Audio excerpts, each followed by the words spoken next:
They tried to take away the only thing that saved my life after the war, my dog. Max isn't just a pet. He's a decorated military K-9 who stood beside me through bullets, bombs, and nightmares. But the HOA didn't care. They saw a problem, not a hero. So they called animal control. That's when I decided they picked the wrong soldier. What started as a simple notice turned into a public reckoning. This isn't just about a dog. It's about loyalty, honor, and revenge. And Max, he's not just coming home. He's coming back as a legend. He's not just a dog, he's my lifeline. I whispered that sentence more times than I could count. Every time I woke up, breathless, drenched in sweat, my heart racing from dreams I could never fully explain. Max would always be there.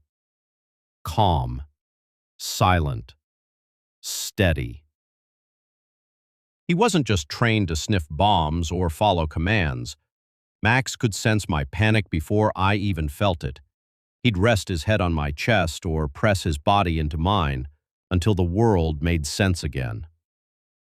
After coming back from Afghanistan, nothing felt real except Max.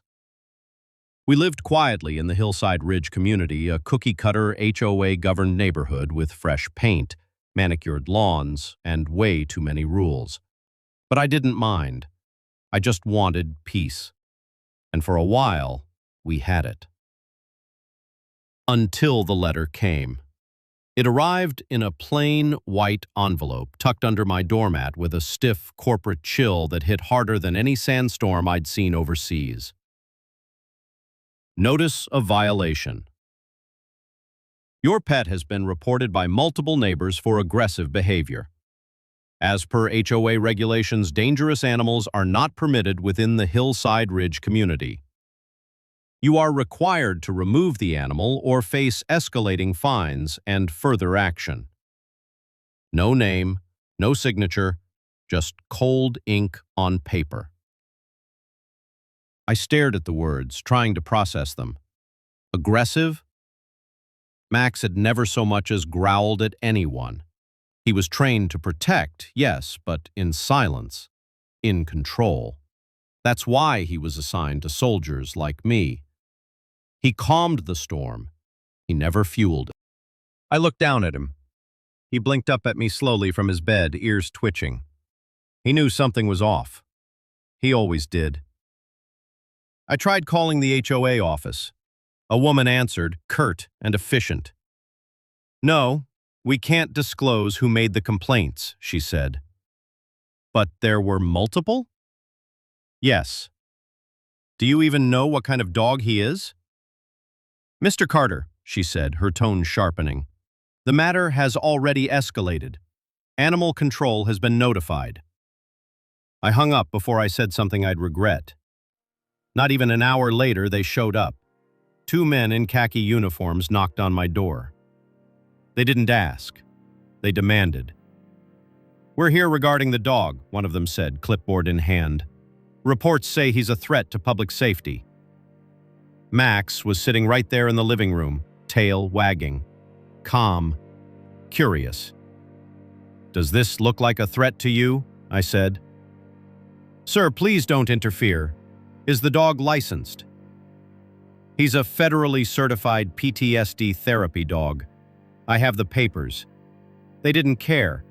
One of them radioed something in while the other started walking around my yard like they were casing the joint. They left with a warning and a thick report. Expect follow-up.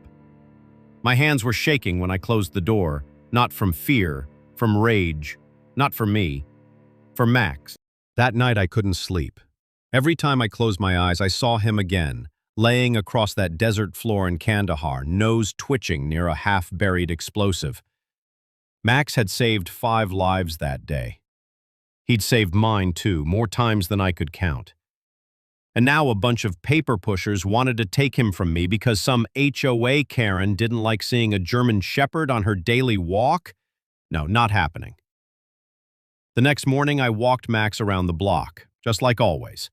This time people stared, Some crossed the street. One woman pulled her kid close like we were some kind of threat.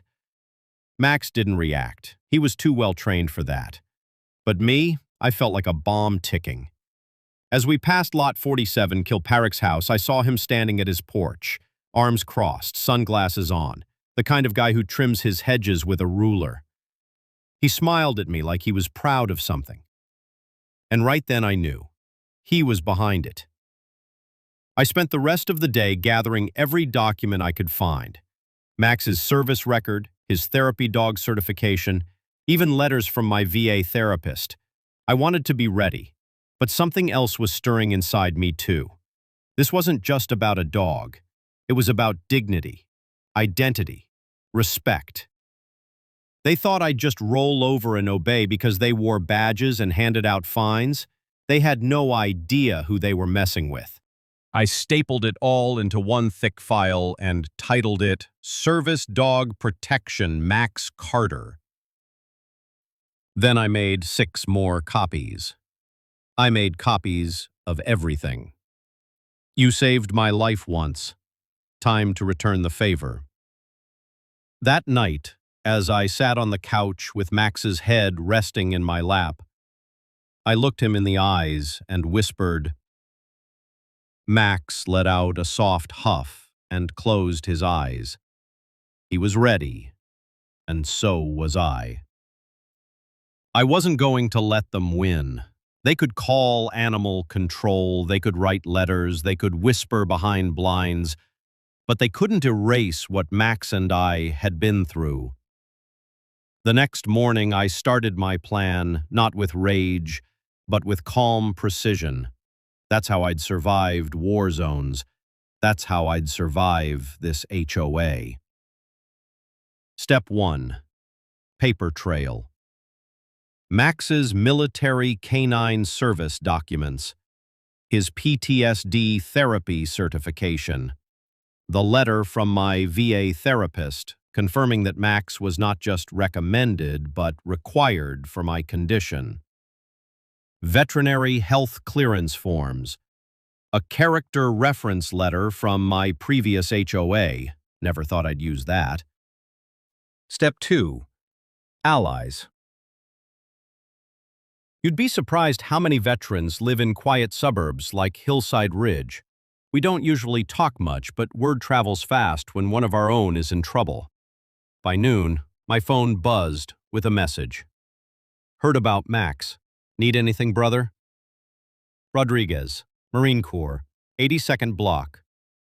Within 48 hours, I had 4 neighbors ready to write formal letters on Max's behalf. One even offered to testify.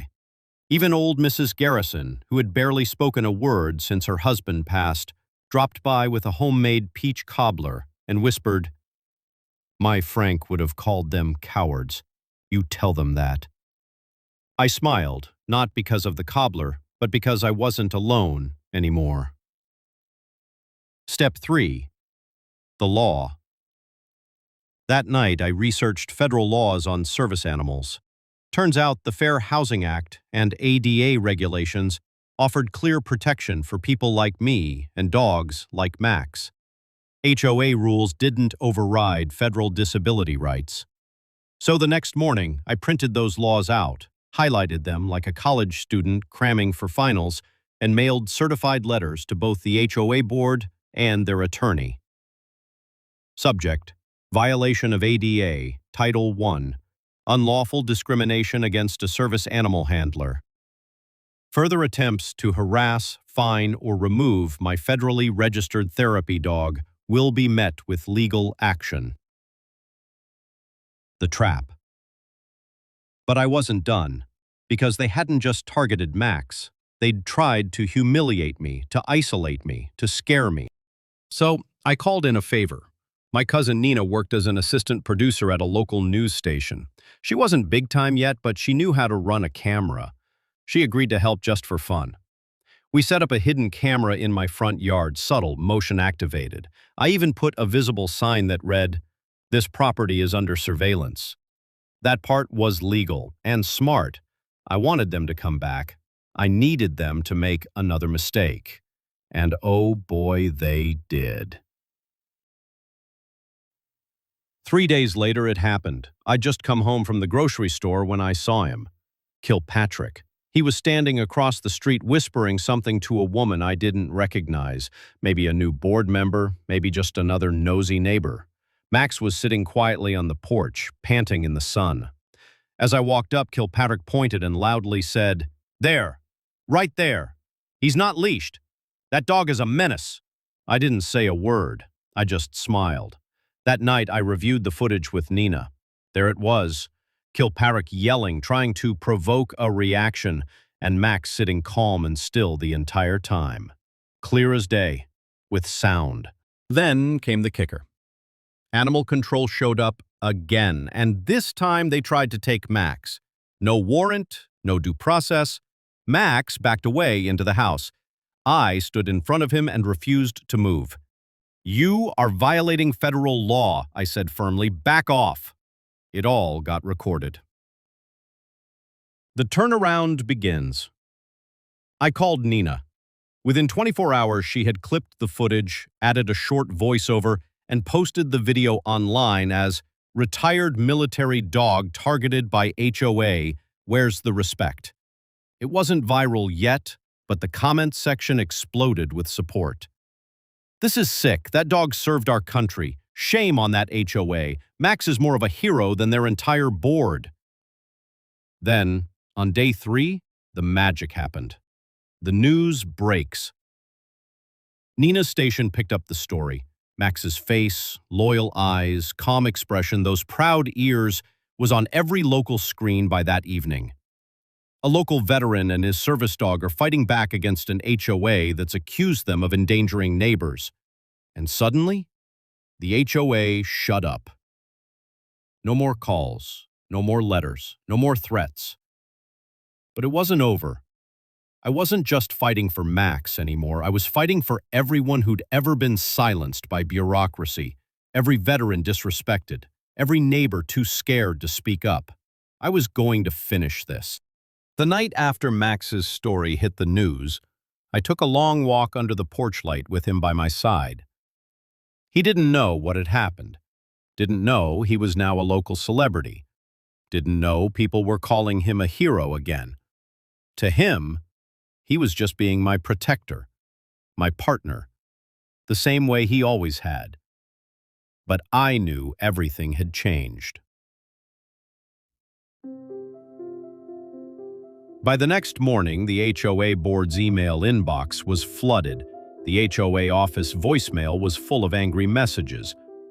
One of the board members, Janice, who had once smugly told me to just follow the rules like everyone else, was now on local Facebook groups defending herself, claiming the situation was taken out of context. But screenshots don't lie. Neither do videos. And neither does the Department of Housing and Urban Development, who had received my formal ADA complaint, now backed by video evidence, community witness letters, and a full breakdown of harassment. And then came the backpedal. 3 days after the broadcast, I got a certified letter from the HOA board.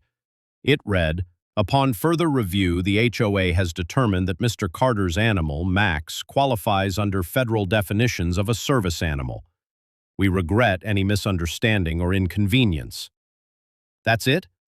No apology, no acknowledgement, no accountability. They wanted to quietly sweep it under the rug. But that wasn't going to happen. Enter the vets. When the news spread to the local VFW chapter, everything accelerated. Veterans from across the state started messaging me. Some had similar experiences, HOAs targeting service dogs or shaming vets for minor violations. One man had been fined for flying an American flag too high. Another was told to remove his wheelchair ramp. It wasn't just about Max anymore. It was a pattern, a broken system. Gave the story. Legs, I emailed Nina, told her I had something bigger. By the weekend, she pitched her boss a mini-documentary segment. When HOAs Cross the Line, Disabled Veterans versus Neighborhood Bureaucracy. They loved it. Max was the face of it. I was the voice. The HOA was the villain. The documentary airs. 2 weeks later, the full segment aired on a Saturday night, and this time it wasn't just local. It hit national syndication. Clips appeared on Twitter, Instagram, YouTube. People stitched videos of Max lying next to my uniform or sitting calmly as animal control tried to grab him. Hashtag Justice for Max started trending in vet and dog lover circles. That's when it happened. The HOA president slips Kilpatrick. Couldn't help himself. He went live on Facebook from his office, clearly angry, and began ranting about how people are weaponizing PTSD and that dogs don't belong in high-end neighborhoods. He even called Max just a mutt in uniform. Bad move, buddy. Within minutes, the live feed was screen recorded and reposted everywhere. It wasn't just offensive, it was discriminatory, and legally speaking, evidence. The turning point. Within days of his rant, the board called an emergency meeting. It wasn't public, but I heard what happened from a former board member who'd had enough. It was chaos, she said. Half of them wanted to remove Kilpatrick. The other half were terrified of lawsuits. Their worst fear had come true. They were exposed. The HOA wasn't just dealing with an angry veteran anymore. They were dealing with bad press, federal attention, and public shame. I had what I needed. I could sue them. People offered help. Lawyers, veteran advocates, even local politicians wanted in. But I didn't want money. I wanted change. So, I drafted my own proposal. 1. Immediate resignation of Kilpatrick and 2 other members. 2. Public apology to Max and myself. 3. Policy reform to prevent further discrimination against service animals. 4. HOA-funded donation to a local K-9 veterans charity. I mailed it, emailed it, and posted it on my front door for the whole neighborhood to see. I gave them 72 hours. Their response. At 11:47 p.m. on the third day, I received an email. All 4 terms were accepted. The next week, I stood in front of the community clubhouse, this time not as the angry vet, but as the man who changed things. Kilpatrick stepped down with clenched teeth and fake tears. The new board president shook my hand, looked Max in the eyes, and said, "We're sorry. We were wrong." And just like that, we won. But there was one more thing. That night, as I tossed Max a treat and watched him curl up beside the fireplace, I realized something. This fight, this whole journey wasn't just about a dog or a rule or even revenge. It was about dignity, autonomy, being seen. Max wasn't just my therapy dog, he was my symbol. And now he was everyone's. The following weeks were quiet. No more notices taped to my door, no more suspicious HOA patrols driving slowly past my property, no more tension in the air every time I walked Max through the neighborhood.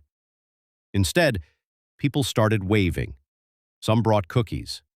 Some brought apologies. Max had become something more than a dog. He was now a neighborhood legend. A different kind of attention.